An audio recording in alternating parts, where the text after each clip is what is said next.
Dusome ijambo ry'Imana mu gice cya 4 igitabo cy'Ibyahishuriwe Yohana.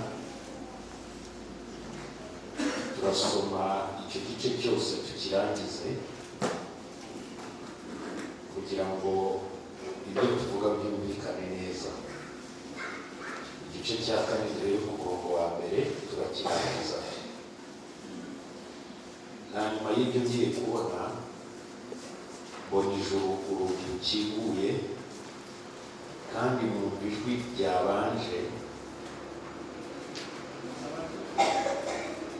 numva rya jwi nabaje kumva rivugana nanjye rimeze nk'iry'impanda rimbwira riti, zamuka uze hano kwereka ibikwiriye kuzabaho hanyuma y'ibyo. Muri ako kanya mba mu mwuka, nuko mbona intebe y'ubwami iteretswe mu ijuru, mbona n'uyicayeho. Uwari uyicayeho yasaga n'ibuye ryitwa yasipi n'iryitwa simaragidiyo, kandi umukororombya wari wose iyo ntebe usa na simaragido. Iyo ntebe yari igoswe n'izindi ntebe 24. Kuri izo ntebe mbona abakuru 24 bicayeho, bambaye imyenda yera, no ku mitwe yabo bari bambaye amakamba y'izahabu. Kuri iyo ntebe y'ubwami haturukaga imirabyo n'amajwi no guhinda kw'inkuba, kandi amatabaza 7 yaka umuriro yamurikiraga imbere y'iyo ntebe. Ayo matabaza niyo myuka 7 y'Imana. Imbere y'iyo ntebe hariho igisa n'inyanja y'ibirahure isa n'isarabwayi, kandi hagati y'iyo ntebe no kuyizenguruka hari ibizima 4 byuzuye amaso imbere n'inyuma. Ikizima cya mbere cyasaga n'intare, icya kabiri gisa n'ikimasa, icya gatatu gisa n'igifite mu maso hasa naho umuntu, naho icya kane cyasaga n'ikizu kiguruka. Ibyo bizima uko ari 4 byari bifite amababa 6 byuzuye amazi impande zose no mu nda. Ntibiruhuka ku manywa na nijoro, ahubwo bihora bivuga biti, uwera uwera uwera niwe Mwami Imana ishobora byose, niyo yahozeho kandi iriho kandi izahoraho. Ibyo bizima bihaye iyicaye kuri ya ntebe ihoraho iteka ryose icyubahiro no guhimbazwa n'ishimwe. Ba bakuru 24 bikubita imbere yicara kuri iyo ntebe, bakaramya ihoraho iteka ryose, bakajugunya amakamba yabo imbere y'iyo ntebe, bavuga bati, Mwami wacu, Mana yacu, ukwiriye guhimbazwa, icyubahiro no guhimbazwa n'ubutware koko, kuko ari wowe waremye byose, igituma biriho kandi icyatumye biremwa nuko wabishatse. Amen. Yesu ashimwe. Yesu ashimwe. Twongeye gushima Imana ko Imana iduhaye uburyo bwo kongera kuganira namwe amagambo y'Imana. Narababwiye ngo iyo tujya si heza. Hari umuririmbyi waririmbye ngo imbere ni heza. Nyamara nubwo tubona iterambere, nubwo tubona ibintu byiza, tuba turimo tugenda dusatira imperuka. Muhanga umwe yaravuze ngo uko umwaka uzajya ushira, aho kugira ngo ubare ko wongereweho imyaka, ahubwo ujye ubara ko yagabanyutse. Kubera impamvu zo kugabanyuka ni uko buri muntu aba afite igihe Imana yategekeye ko azamara ku isi. Iyo rero umwaka ushize buryo ubuvuyeho, kuyimana yakugeneye. Uko isi igenda yegera imperuka, Pawulo ntiyavuze nk'uwo muhanzi ko imbere ari heza, ahubwo yaravuze ngo mumenye ko mu minsi y'imperuka hazaba iki? Ni ibihe birushya. Mugoroba ho ndababwira ngo Yesu yaravuze ko hazaba intambara n'impuha z'intambara ndetse n'indwara z'ibyorezo.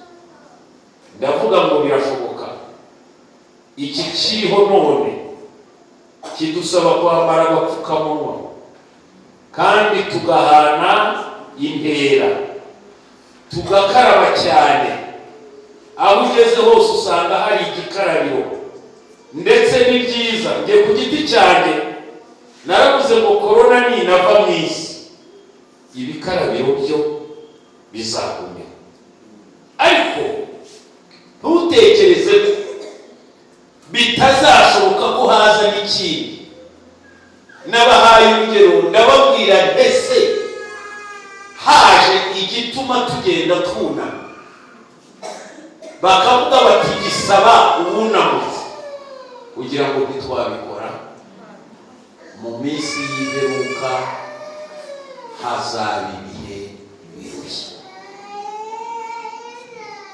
Hanyuma rero nababwiye ko kuva ku gice cya mbere cy'igitabo cy'ibyahishuwe kurangiza igice cya gatatu, ubwo ni kubwira abantu tutari turi kumwe, hari ibintu bibiri.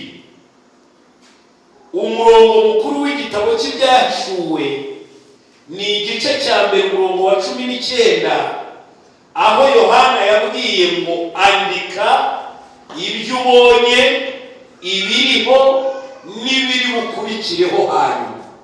Ndiyo, igice cya mbere kigizwe n'ibyo Yohana yabonye, kandi nta bindi yabonye. Yabonye Kristo ari mu itorero rye. Amin. Igice cya kabiri n'icya gatatu ni ubutumwa bw'amatorero. Noneho ukagera ku gice cya kane, narababwiye ngo igice cya mbere n'icya kabiri n'icya gatatu Yesu yasanze Yohana mu isi, ariko ageze ku gice cya kane Yohana musanga mu ijuru. Amen. Amen. Amen. Amen. Amen. Ibyo birashaka kuvuga iki? Byashushanyaga ku itorero rizazamurirwa mu gice cya kane. Ndagenda buhoro kugira ngo mubyumve. Dusomye, marayika yabwiye Yohana ngo vayo hano, amuvana mu isi amujyana mu ijuru. Ibyo twasomye byose Yohana yabyerekeraga mu ijuru, nubwo umubiri we wari uri kuri Patima, ariko mu buryo bw'umwuka yari yazana. Kandi abo twari kumwe nimugoroba twasomye mu gitabo cy'ubuhanuzi ko bwanditswe na Yesaya ko yabonye itorero rizamurwa, ndetse Imana iravuga iti nimuze mujye mu nzu mbereke aho muba muri akanya gato, kugira ngo muhunge ibyago n'umujinya ugiye gutera ku isi. Amen. Amen. Ese koko itorero rya Kristo ntirizabona umubabaro uzatera isi? Igisubizo ni ye, cyakora rizasogongera. So ntiririmo gusogongera, kugira ngo impamvu yo gusogongera nuko nukugira ngo tuzagende rwose tuvuga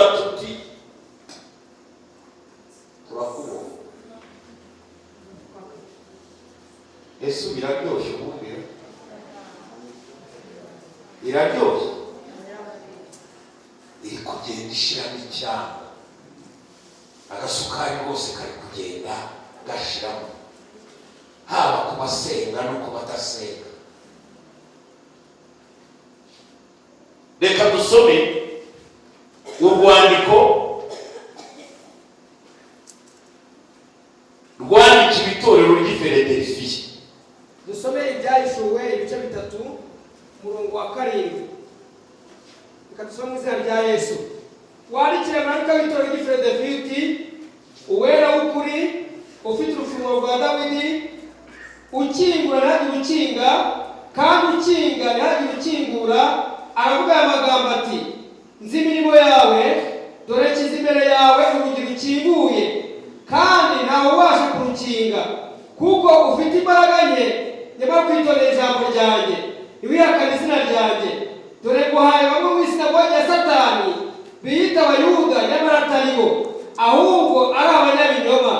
Dore nzabahata kuza bikubita imbere y'ibirenge byawe, bamenye yuko nagukunze, kuko witondeye. Umurongo w'10 usome neza. Kuko witondeye ijambo ryo kwihangana kwanjye, nanjye nzagira nte?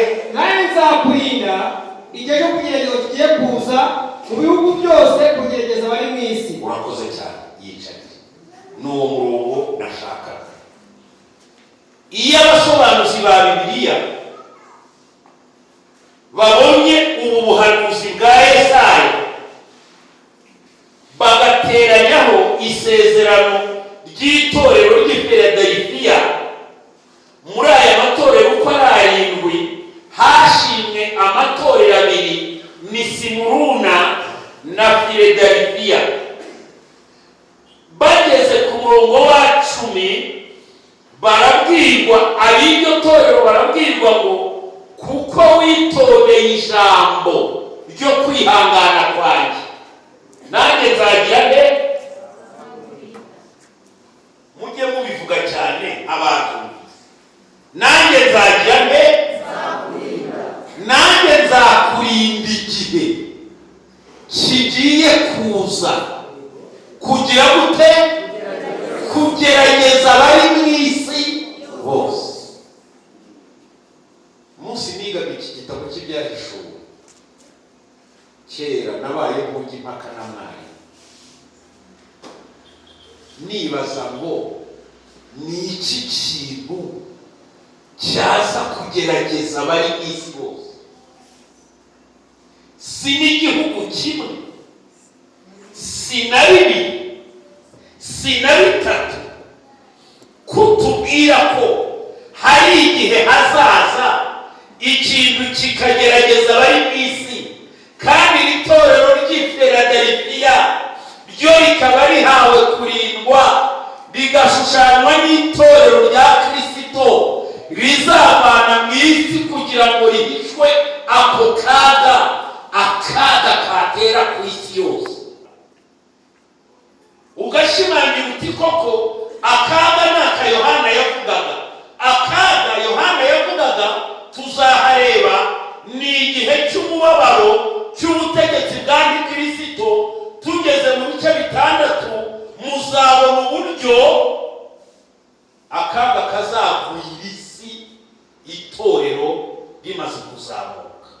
Abo twari kumwe nababwiye ngo je sindi umunyapolitiki, ndi umuvugabutumwa. Siko bimeze. Sindi na muganga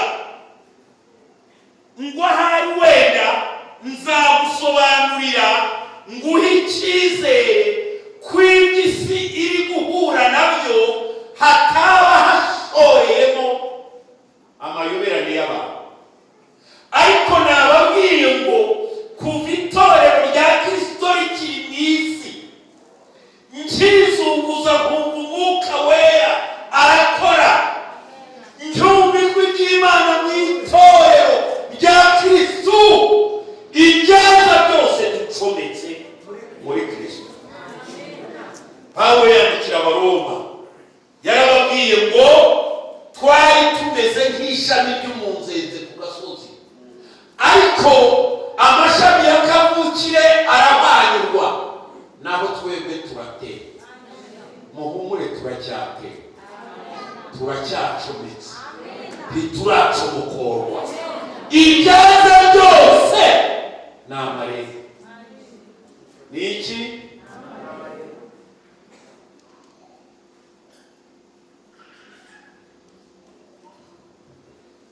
Nowa. Ibyo byose ni ishusho y'itorero babwiye. Nowa mbere yuko haba umwuzure, Imana yamubarije iki? Inkuge. Ibyo byose bishushanya itorero. Imana yerekanaga akaga kazagwira isi. Nababwiye ngo umujinya w'Imana nta bujya, ariko hari igihe izawusuka. Nyamara izo ndwara z'ibyorezo n'izo ntambara n'izo muha z'intambara itorero rya Kristo naryo rizarisogongeraho kugira ngo rigende rivuga riti turiyamuye. Yesu ashimwe. Ariko ducometse ducometse muri Kristo Yesu. Ducometse muri Kristo. Pawulo yaravuze ngo ni kuri cya gishyitsi kandi ngo twonka iki? Amakakama yacu ariyo maraso ya Yesu. Ibizaza byose n'ibyo uzajya ushidikanya ujye uvuga amaraso ya Yesu, amaraso ya Yesu, amaraso ya Yesu, amaraso ya Yesu, amaraso ya Yesu, amaraso ya Yesu. Narababwiye ngo niba bashyiramo n'umunaniro, natwe dufite iki? Umuhanga ubihangamura. Haleluya!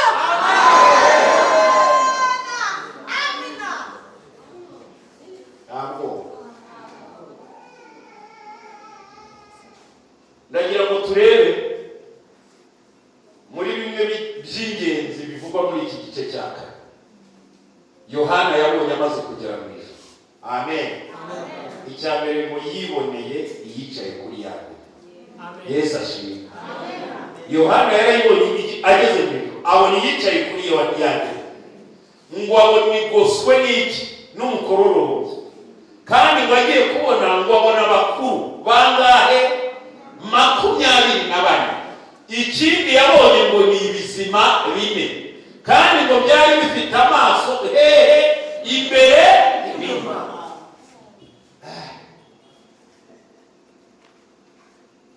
Tugira umusaza nkunda cyane witwa Obedi Mushenge. Ari mu kiruhuko kizabukora asengera mu Gatsata. Niyo wajyaga asoma amagambo y'Imana akareba abakristo akavuga ati muhuye n'amagambo akomeye.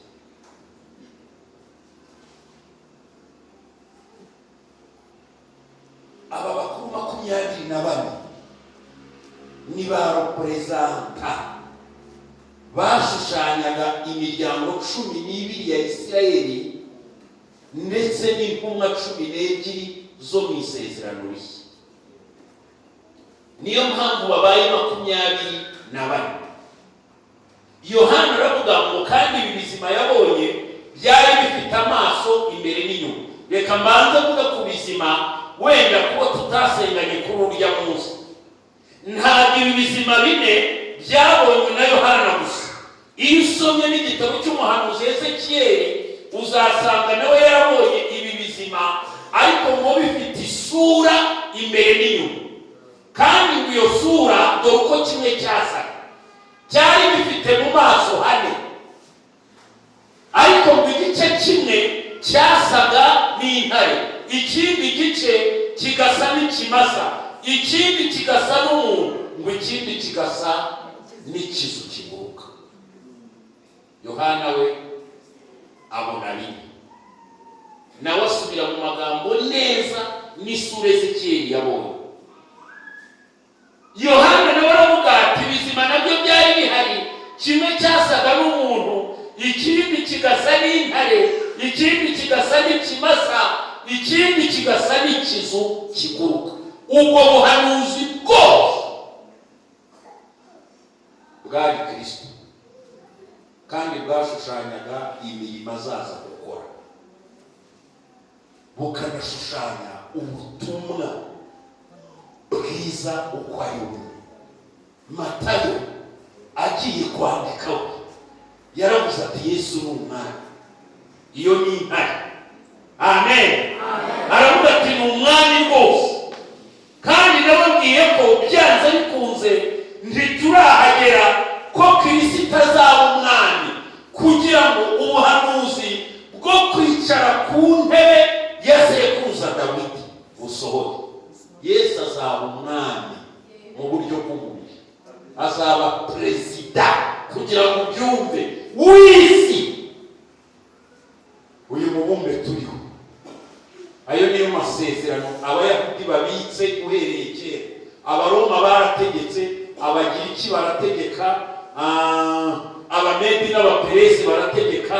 Yesu yavutse ari abaroma bategeka. Akaba ari nayo mpamvu Abisirayeli batemeye kuriya ari we Mesiya, kuko bashatse kumwimika. Aravuga ati ubwami bwanjye si ubw'isi, abacamo arigendera. Ariko impamvu yabivuze, igihe cye cyari kitaragera. Yesu ashimwe. Yesu ashimwe. Yesu ashimwe. Yesu ashimwe. Matayo yabonye Yesu nk'umwami. Si umwami. Mariko we ngo amubona nk'ikimasa. Aravuga ati rwose njye namubonye ni ikimasa. Kuki amuvuga nk'ikimasa kuri iyo shusho y'ikizima? Yagira ngo amugaragaze nk'umukozi waje gukorera abandi. Ubundi ubwami bwa Kristo ni ubw'ubugaragu. Ntabwo ushobora gusobanura icyo kintu ngo cyumve ukuntu politike y'ubwo bwami ariyo ubugaragu. Narababwiye ngo akaba ari cyo cyatumye yoza abigishwa b'ibirenge. Ugasanga umuntu apfukamye yoza undi. Umugozi wari gufata nimbe suwozwa. Yesu tumuhicyuba. Niyo mpamvu rero Mariko we yamubonye nk'ikimasa. Ni umugaragu, yaje gukorera abandi, ntiyaje ngo abandi bamukorere. Ariko Luka we agiye kumwandika aravuga ati ni umwana w'umuntu. Amen. Muzajya musoma kenshi muri Bibiliya ahantu handitse ngo umwana w'umuntu. Uwo ni Luka, ariko bigeze kuri Yohana, ari nawe wanditse iki gitabo cy'Ibyahishuwe. Amukura amwerekana nk'ikizu. Kubera icyo ari ikizu, ikizu kiratumbagira kikajya hejuru cyane, kandi ijisho ryacyo rikareba kure. Bwari ubuhanuzi bwerekana ko Yesu ari Imana. Niyo mpamvu Yohana yanditse we agiye kumutangira aravuga ngo mbere na mbere hariho Jambo. We ntiyamwerekanye nk'umwami w'Abayuda, ntiyigera anamwerekana nk'umukozi ukorera abandi, nta nubwo yamugaragaje nk'umuntu, ahubwo yaravuze ati jyewe ndamuhera kure. Mbere na mbere hariho Jambo, kandi Jambo uwo yari Imana. Mu byaremwe byose ntiyamugaragaje nk'ikizu kiguruka. Aravuga ngo kandi byari bifite amaso impande zose. Bivuga ngo Imana ireba hose. Iyo igiye kugenda ntihindukira muto. Abantu ngo bajya babaturuka muri bumwe, ariko Imana yo ntawe ujya yituruka.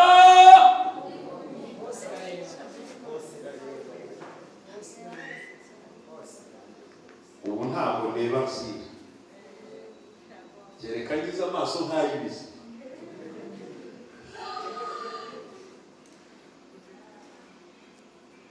Kandi ngo byari byicaye ku nziga, niko Ezekiyeli yanditse. Umva ahantu ngo iyo byashakaga kuguruka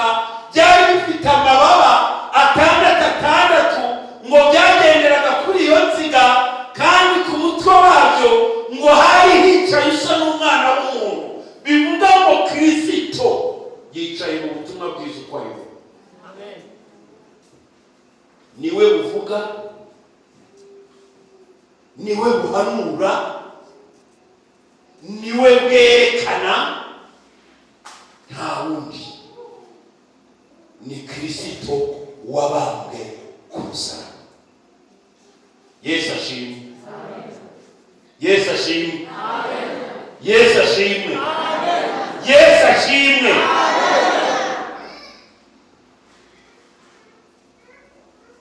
Abo twari kumwe navuze Yohana mu ncamake, kandi kuko yari akwiye kwerekana ko Yesu ari Imana, ni nayo mpamvu yakundaga kumuba hafi cyane. Bibiliya ikavuga ngo umutwe wa Yohana ngo wahoraga mu gituza cyane cya Yesu.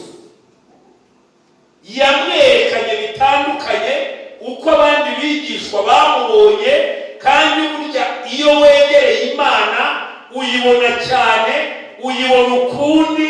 Niyo mpamvu ijambo ry'Imana rivuga, umwanditsi umwe wa Zaburi yaravuze ngo jyewe kwegera Imana ariko kwiza kuri njye.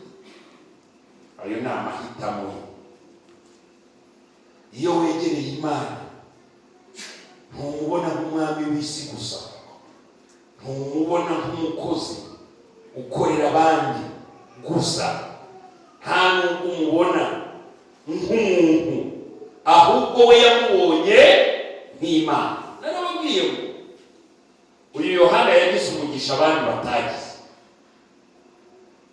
Icya mbere, kubwo kwegera Imana cyangwa kubwo kwegera Yesu cyane, yamuhaye amasezerano meza. Amen.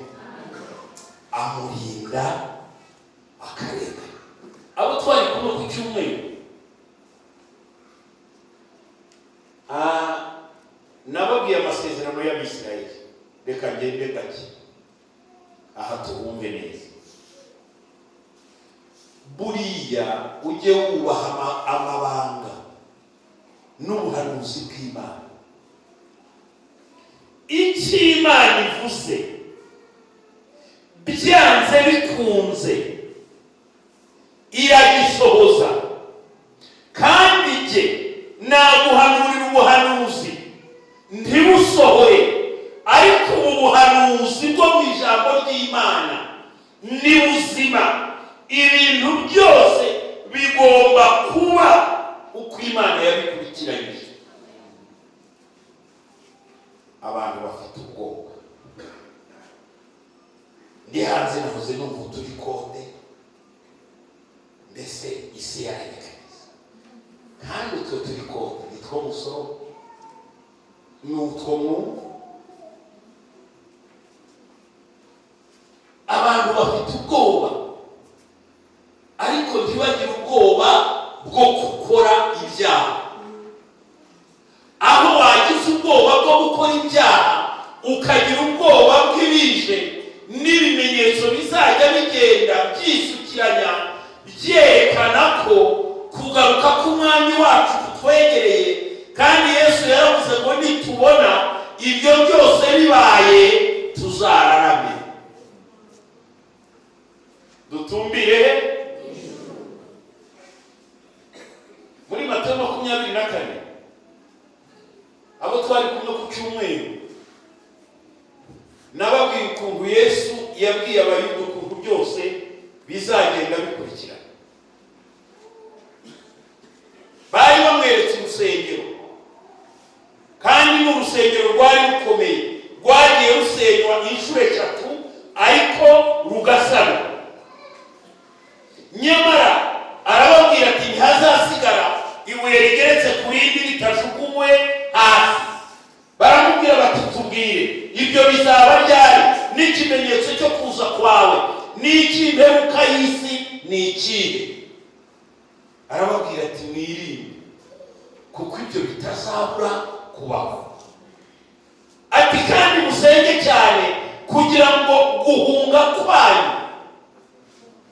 kutazaba mu mezi y'imbeho cyangwa ku Isabato. Kuki mu mezi y'imbeho? abageze mu bihugu bikonja cyane gukora urugendo mu mezi y'imbeho biragora. Ikindi cya kabiri, abayuda bari bafite itegeko ry'isabato, ntibari bemerewe kugenda aho umuntu yarenza aho watera ibuye. Niyo mpamvu yababwiye ati musengere ibyo bintu byombi. Narababwiye ngo igihe cyarageze koko ingabo z'abaroma zitera abayuda zirarusenya.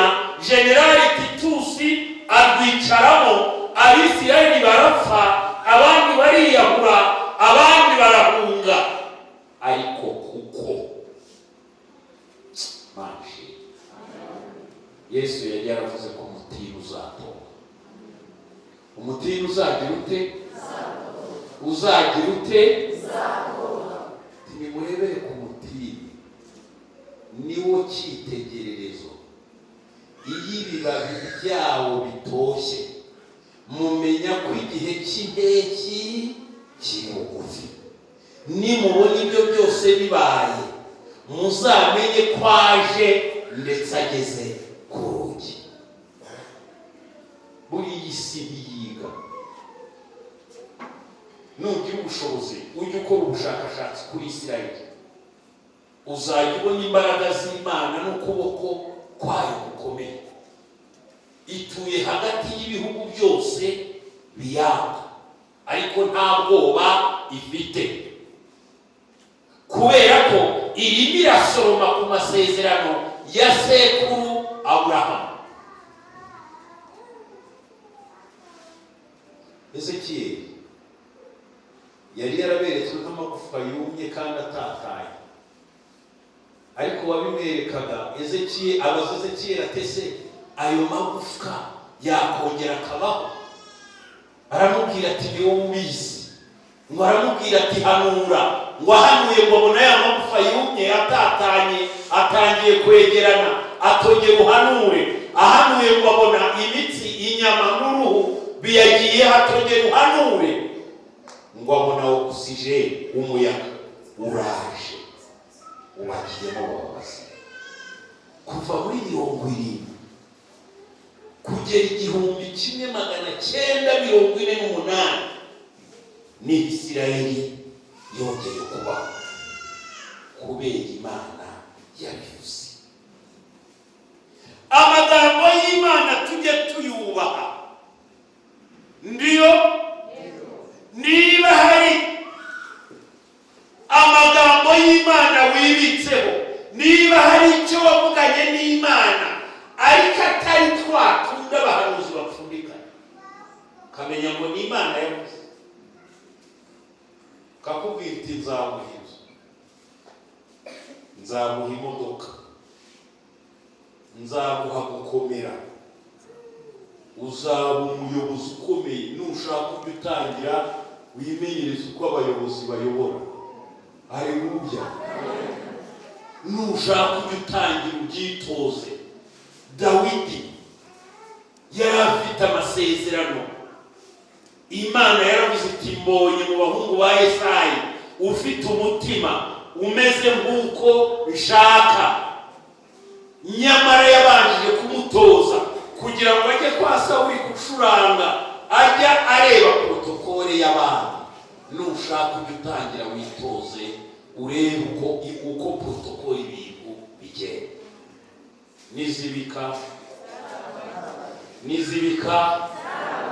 Nizibika niba waravuganye n'Imana, ubu none ukabucuruza utuntu tugayitse, ariko hari amasezerano y'Imana ufite, ari Imana yavuganye nawe. Ntukibaze ngo bizanyurahe. Ntukarebe mu mufuka wawe ko nta kintu. Ujye ureba mu mufuka w'Imana ko hari. No mu mufuka w'Imana nta kirimo, mu wawe nta kirimo, no mu w'Imana nta kirimo.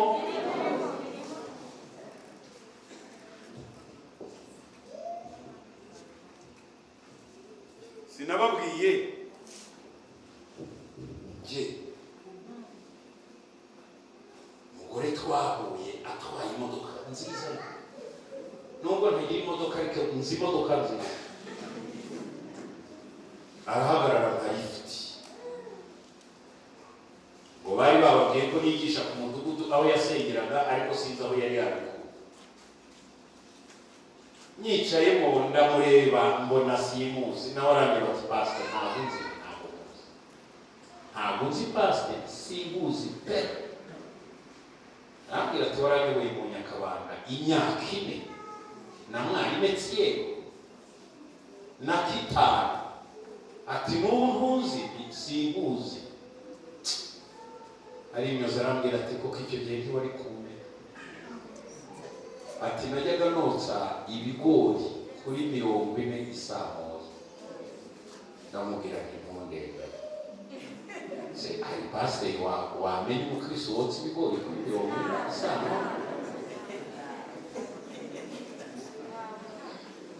Wamumenya mwari?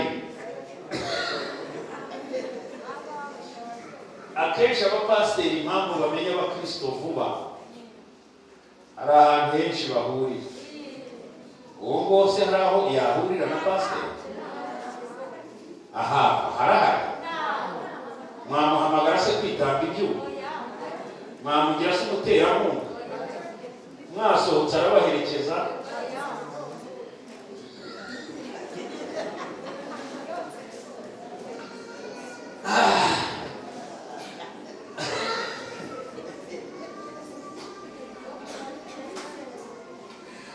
Ndagira ngo mbabwire mwene uwo nta n'amahirwe bafite yo kuba umudiyakoni. Yamuba yaba intumwa y'abakirisitu, atanze n'umuhamagaro muri korali, ikizami umutoza gukoresha abagira ijuse ryo kuririmba.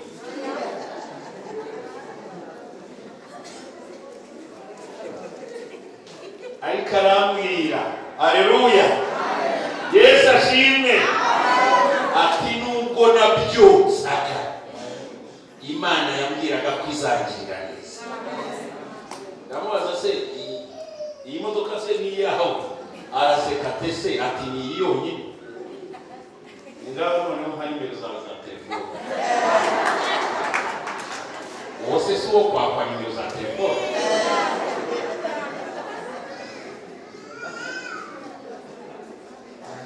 Iyo wavuganye n'Imana, kabone n'iyo waba uri mu cyiciro cya mbere cy'ubudehe, igihe kizagera bakwake nimero zawe za telefone.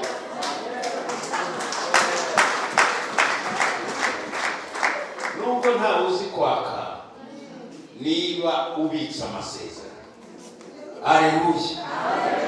Ubu ntawe uzi kwaka, niba ubitsa amasezerano, kuko nta jambo Imana ivuga ngo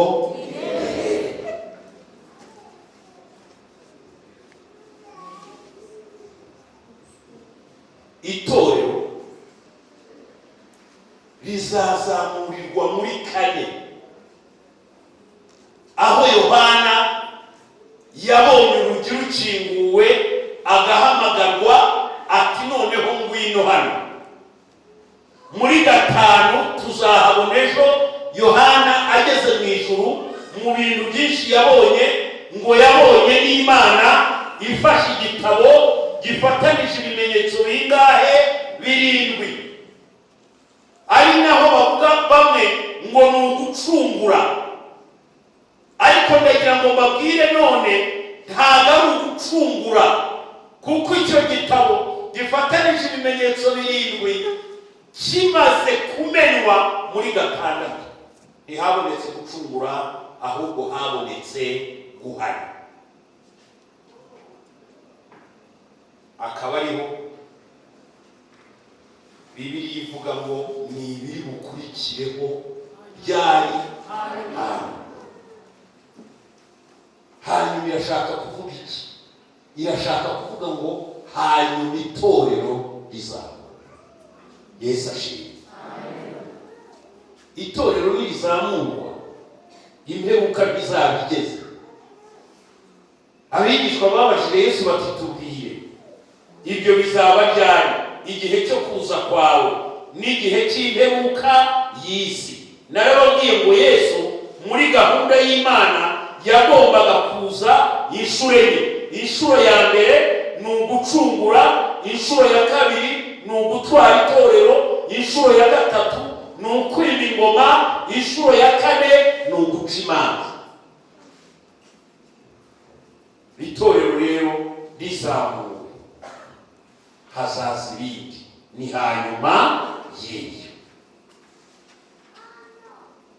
Hanyuma y'ibyo Yohana yavuye ku isi arazamuka ajya mu ijuru. Natwe igihe nikigera, Pawulo yandikiye Abakorinto arababwira ngo dore impanda izavuga koko abapfuye bazuke, ubutazongera kubora, natwe duhindurwe. Ari umukristo wambaye ishati ariko se koko pasati tuzajya mu ijuru. Koko uwo mukristo umaze imyaka n'imyaniko aririmba, yarabatijwe, aravunikiye, ariko ijuru tuzajya. Ibi byose mubona n'iterambere ntibitungura Imana, imutinye niba ducometse muri Kristo Yesu. Kristo Yesu yaramuvuze, ndiyo. Pawulo nawe agira ate? Aramuvuga. Danieli nawe agira ate? Yohana nawe agira ate? Pawulo ariko amuvuga neza cyane, aravuga ngo amayoberane y'ubugome n'ubu atangiye gukora, ariko torero nimuhumure, Kristo ntashobora kwigaragaza. Pawulo aravuga ngo hari ikimubuza guhishurwa, ntabwo ashobora kwihishura icyo kimubuza kitarava. Reka bigere mu gice cya 4 kiveho Kristo yihishuza. Hanyuma mu gusoza tutaragera igihe cya Kristo, muri za nyamaswa zitera abantu amatsiko, iyavuye mu nyanja n'iyavuye ku butaka. Ndangirize ku ijambo rivuga ngo mbese Kristo azava he, azakomoka he? Yesu ashimwe. Kristo azaba ari umuntu. Azaba ari iki? Azaba ari umuntu. Iyo mibare n'ikanga ya 666 ishobora no kutazaba ari iriya mibare, kuko ejo narababwiye nguko muyisoma si kubundi isomekwa mu mvugo ya Bibiliya. Basoma 666. Impamvu byabaye 666 nuko ubwuzure bw'umuntu ari kangahe? Kuki ubwuzure bw'umuntu ari 6? Imana yaremye isi n'ibiyirimo, igeze ku munsi wa 6 emane. Hanyuma rero 7 ni ubwuzure bw'Imana. Ibintu byinshi muzajya mubona mu byahishuwe, ibitereko 7, inzabya 7, imyuka 7, aho uzajya ubona 7 ujye umenya ngo ni ubwuzure bw'Imana. Ariko aho uzajya ubona 6 ni ubwuzure bw'umuntu. Umuntu ni 6, Imana ni 7. Ntibishoboka ko niyo nagira naba 7, nzaguma ni 6. Impamvu biba 666 Kristo azagerageza kwishushanya n'Imana, ariko uko abigerageza yanga umuntu. Yongera agerageze kwishushanya n'Imana, ariko byanga be. Nagira bwa 3 kugira ngo yishushanye n'Imana, ariko byanga be. Niyo mpamvu ari 6 inshuro eshatu. Mu rindi jambo, azagerageza inshuro eshatu kugira ngo yisumbukuruza areshye n'Imana, ariko ntibizakunda, azakomeza abe umuntu. Numugera mu rugo usome, ubundi tubasoma kugira ngo dusoreze igihe. Narembabwiye ngo ni Kristo azaboneka. Buriya ugize amahirwe yo kugera muri Israeli, wasanga nibo batinya ni Kristo kuruta uko mwe mu mutinya.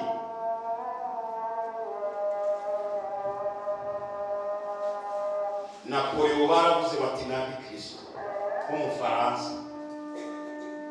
Hitler baravuga bati nabi Kristo w'Umudage. Muhamedi baravuga bati nabi Kristo. Ariko abo bose basanze atari we. Kubera iki bo bamwikanga gutyo? Umuntu wese usubiye baravuga bati niwe araje. Ari Kristo azavahe. Numugera mu rugo, icyambere ntashobora kuza atari Umwisirayeli. Icyo cyane ku gice akaho,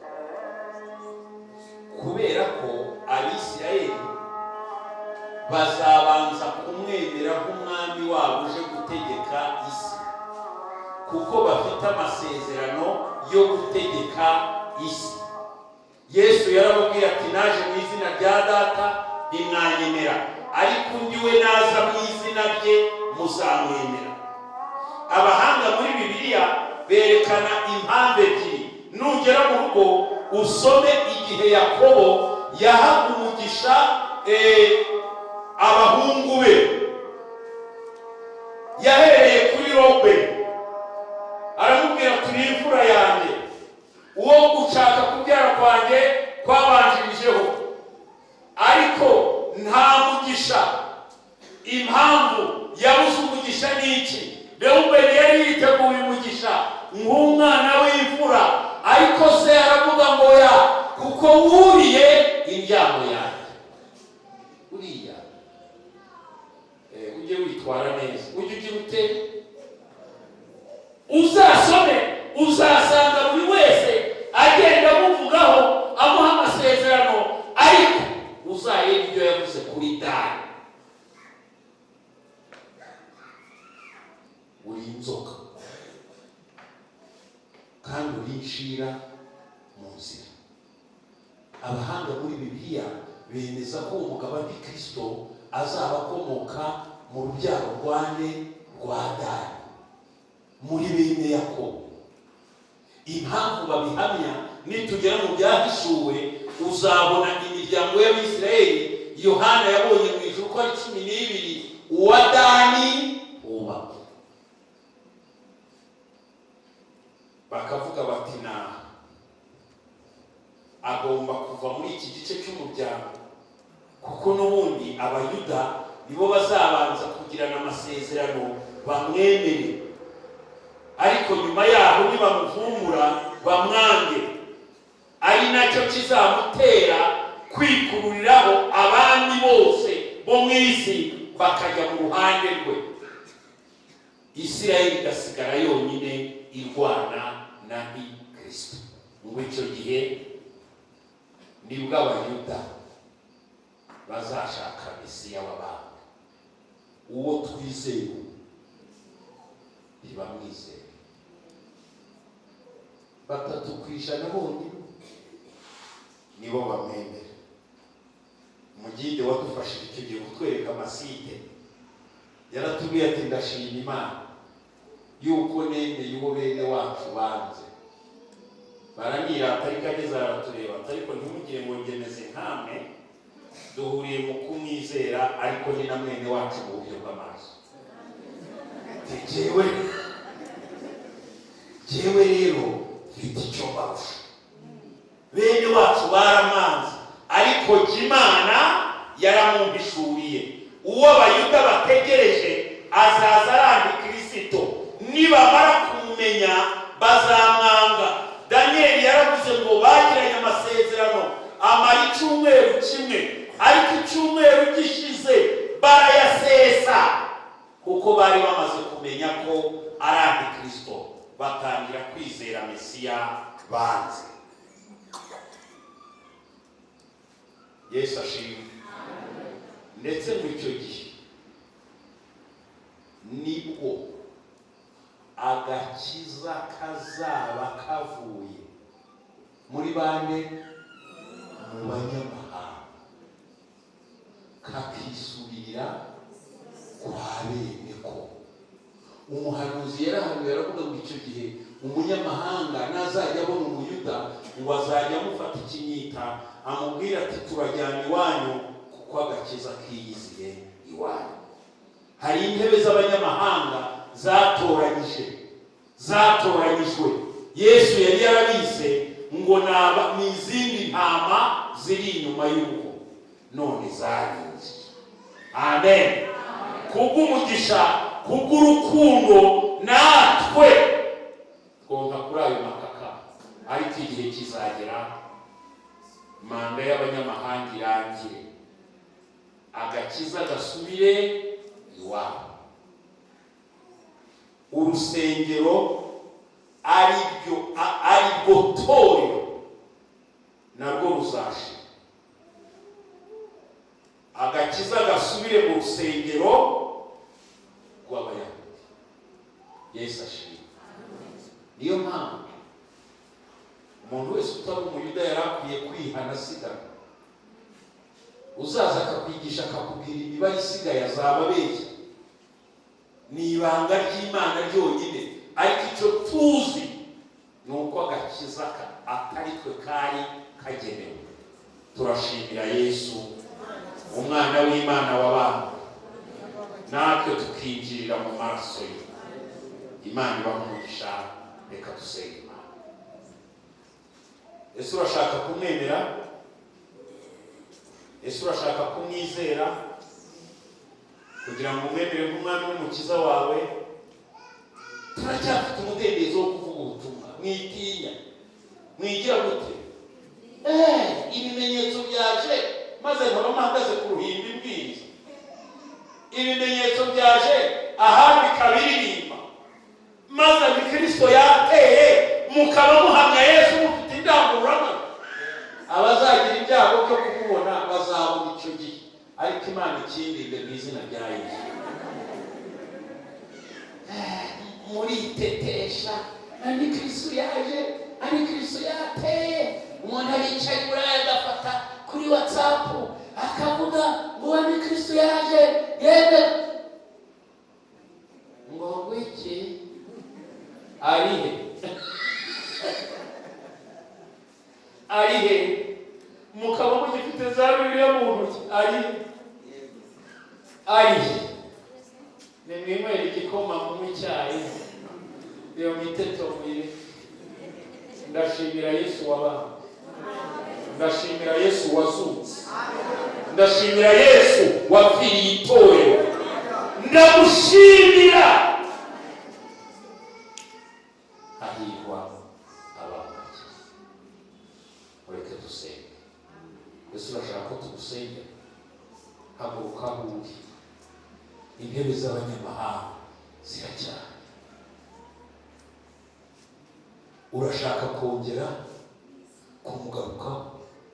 Urashaka kongera kuva muri izo ntege nke uriho? Erega iyi si ntikagufa. Imana igufashe, Imana igufashe. Reka dusenge, nta mpamvu yo gutinda. Ushaka ko tugusengera ahagurukwe ahari. Turagushimiye, tugushimiye ineza yawe Mwami, tugushimiye imbabazi zawe nyinshi.